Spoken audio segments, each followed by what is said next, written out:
برطانیہ کے 4 اراکین پارلیمنٹ نے بنگلہ دیش میں فروری میں ہونے والے انتخابات سے پہلے محمد یونس کی قیادت والی عبوری حکومت کی جانب سے بڑے پیمانے پر عوامی حمایت کی حامل سیاسی پارٹیوں پر پابندی لگائے جانے پر گہری تشویش کا اظہار کیا ہے۔ انہوں نے کہا ہے کہ یہ قدم اقوام متحدہ، برطانیہ اور دیگر اتحادیوں کی جانب سے کی گئی رہنمائی کا عدم احترام ہے۔ برطانوی قانون سازوں باب بلیکمن، جیس ایتھول، جم شینون اور کرس لا نے پارٹی وابستگیوں سے بالاتر ہو کر زور دیا ہے کہ یونس کی قیادت والی غیر منتخبہ عبوری حکومت کو چاہیے کہ وہ بنگلہ دیشی ووٹروں پر اس طرح کی پابندیاں عائد نہ کریں۔ ان اراکین پارلیمنٹ نے انتباہ دیا ہے کہ بڑی سیاسی پارٹیوں کو باہر رکھ کر ہوا کوئی بھی انتخاب جمہوری تصور نہیں کیا جائے گا۔ ڈیلیوری کرنے والے بڑے پلیٹ فارمز نے حکومت کی مداخلت کے بعد 10 منٹ میں ڈیلیوری کرنے کی حد کو ہٹانے سے اتفاق کر لیا ہے۔ حکومتی ذرائع نے کہا ہے کہ ڈیلیوری کی مدت سے متعلق تحفظات پر تبادلہ خیال کے لیے بلنکٹ، زیپٹو، زومیٹو اور سویگی جیسے سرکردہ پلیٹ فارمز کے ساتھ میٹنگ ہوئی۔ اس فیصلے کا مقصد گگ کارکنوں کے لیے زیادہ سلامتی، تحفظ اور کام کرنے کے بہتر حالات کو یقینی بنانا ہے۔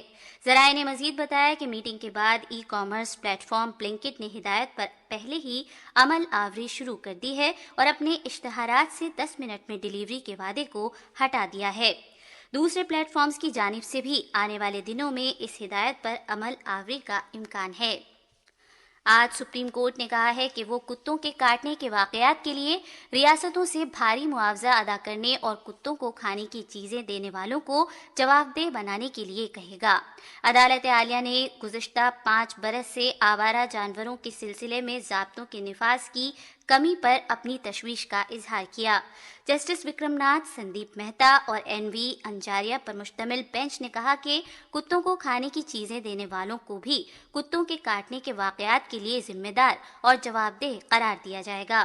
سماعت کے دوران عدالت عظمیٰ نے عوامی مقامات پر آوارہ کتوں کو کھانے کی چیزیں دینے والے لوگوں اور تنظیموں کے طرز عمل پر یہ کہتے ہوئے سوال کیا کہ کیا یہ ہمدردی صرف جانوروں تک محدود ہے اور اس کا اظہار انسانوں کے لیے نہیں کیا جانا چاہیے۔ عدالت عالیہ نے ان مختلف درخواستوں پر سماعت کر رہی تھی جن میں 7 نومبر 2025 کے اس کے حکم میں تبدیلی کی درخواست کی گئی ہے، جس کے تحت حکام کو ادارہ جاتی علاقوں اور سڑکوں سے ان آوارہ جانوروں کو ہٹانے کی ہدایت دی گئی تھی۔ ایران میں حکومت مخالف مظاہرے تیسرے ہفتے میں داخل ہو چکے ہیں۔ مواصلات پر ہفتوں سے لگی پابندی کے دوران کسی طرح بین الاقوامی فون کالز کرنے میں کامیاب رہے عینی شاہدین نے صورتحال کو بے انتہا تباہی سے تعبیر کیا ہے۔ جہاں بدامنی کے دوران کئی بینکوں اور حکومتی دفاتر کو آگ لگا دی گئی۔ انٹرنیٹ بند کیے جانے کی وجہ سے چوتھے دن بینکنگ کام کاج میں شدید رکھنا پڑا، جس سے مالیاتی ادارے بنیادی لین دین کو مکمل کرنے میں جدوجہد کرتے رہے، جبکہ موبائل فون خدمات بڑے پیمانے پر مفلوج رہیں۔ ایران کے وزیر خارجہ عباس اراغچی نے کہا کہ تہران امریکہ کے صدر ڈونلڈ ٹرمپ کی جانب سے کسی بھی کارروائی کے لیے تیار ہے۔ امریکی صدر ٹرمپ نے ایران میں حکومتی مخالف مظاہرین پر کارروائی کے بعد مداخلت سے متعلق اپنے متبادل پر غور کرنا شروع کر دیا ہے۔ جناب اراغچی نے کہا کہ اس مرتبہ ایران کی تیاری اس وقت سے کہیں زیادہ ہے جب گزشتہ سال جون میں امریکہ نے ایران پر فوجی حملے کیے تھے۔ اس دوران ایران میں حکومت مخالف مظاہروں کے دوران حکومت کی کارروائی میں ہزاروں لوگوں کے مارے جانے کا خدشہ ہے۔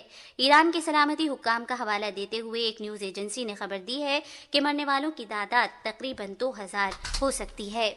انڈیا اوپن بیڈمنٹن ٹورنامنٹ آج سے نئی دلی کے اندرا گاندھی انڈور اسٹیڈیم میں شروع ہو گیا ہے۔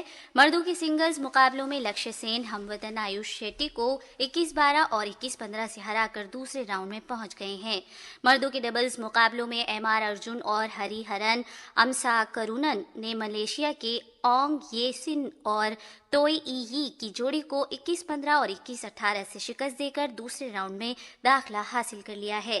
خواتین کے ڈبلز کے مقابلوں میں گایتری گوپی چند اور ٹریشا جولی کی جوڑی بھی تھائی لینڈ کی اورنیکا جونگساتھا پونپن اور سکیتا سوچائی کی جوڑی کو 21-15 اور 21-11 سے ہرا کر دوسرے راؤنڈ میں پہنچ گئی ہے۔ بھارت اور فرانس نے امن اور استحکام کو فروغ دینے کے مقصد سے عالمی سلامتی کے منظر نامے کے چیلنجوں سے نمٹنے کی خاطر قریبی اشتراک کی اہمیت پر زور دیا ہے۔ قومی سلامتی کے مشیر اجیت ڈوبھال اور فرانس کے صدر کی سفارتی مشیر ایمانوئل بون نے آج نئی دلی میں 38ویں بھارت فرانس اسٹریٹجک مذاکرات کی مشترکہ صدارت کی۔ مذاکرات کے دوران دونوں فریقوں نے اسٹریٹجک ساجھیداری کے تئیں اپنے عزم کو دہرایا۔ دونوں ملکوں نے سلامتی، دفاع، ٹیکنالوجی، خلا اور سول نیوکلیائی تعاون کے شعبوں میں جاری دو طرفہ اقدامات پر بھی تبادلہ خیال کیا۔ اس کے علاوہ میک ان انڈیا اور آتم نربھر بھارت کے تناظر میں اشتراک اور مشترکہ ترقی سے متعلق امکانات پر بھی غور و خوض کیا گیا۔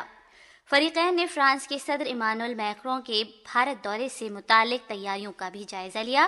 جناب بون نے وزیر اعظم نریندر مودی اور وزیر خارجہ ڈاکٹر ایس جے شنکر سے بھی ملاقات کی۔ غزہ میں اسرائیلی حملوں کے نتیجے میں رہائشی عمارتوں کے منہدم ہونے کے باعث شدید سردی سے مزید 5 فلسطینی شہید ہو گئے ہیں۔ سرد موسم کے باعث بچوں، بوڑھوں اور دیگر افراد کی متعدد ہلاکتوں کی بھی اطلاعات ہیں۔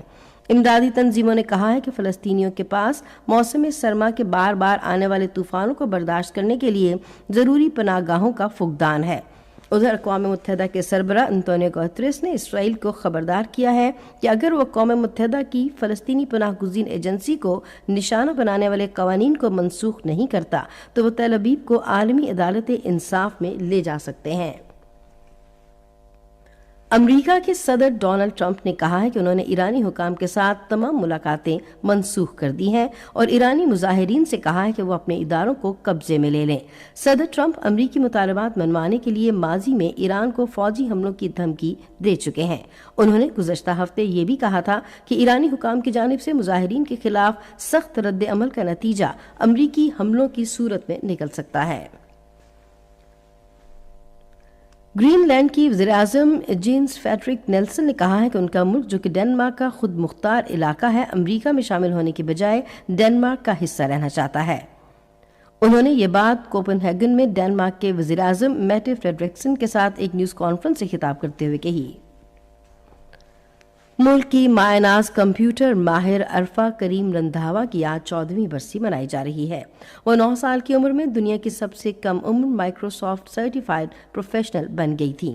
مائکروسافٹ کارپوریشن نے انہیں ان کی کامیابی کے بعد اسی سال امریکہ کے دورے کی دعوت دی۔ اس کے علاوہ انہوں نے مختلف بین الاقوامی فورمز پر پاکستان کی نمائندگی بھی کی۔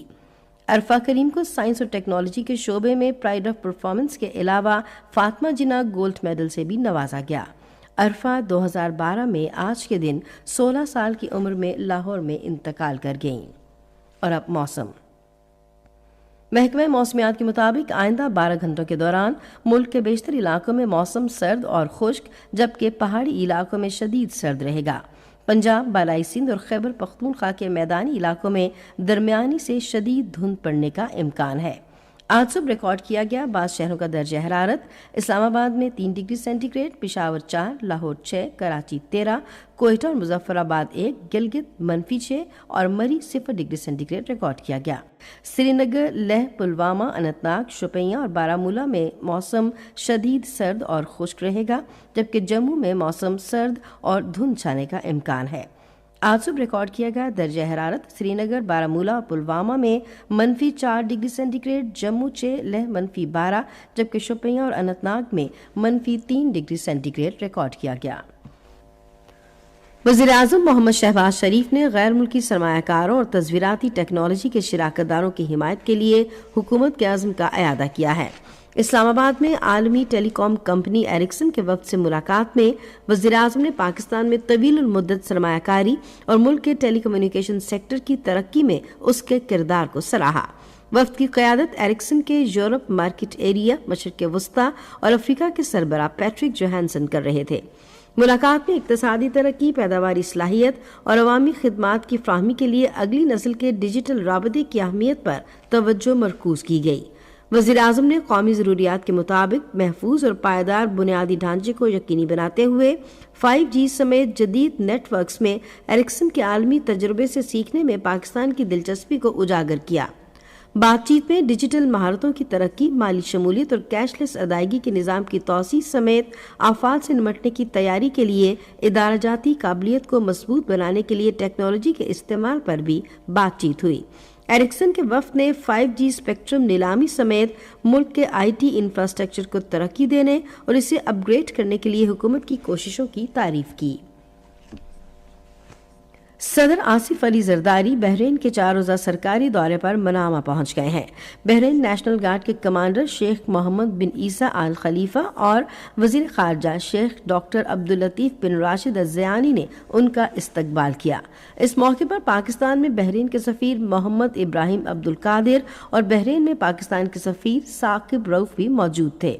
دورے کے دوران صدر مملکت بحرین کے شاہ حمد بن عیسیٰ آل خلیفہ اور ولی عہد اور وزیر اعظم شہزادہ سلمان بن حمد آل خلیفہ سے ملاقات کریں گے۔ صدر آصف علی زرداری منامہ میں اکنامک ڈیولپمنٹ بورڈ کے صدر دفتر میں ایک استقبالیہ سے بھی خطاب کریں گے۔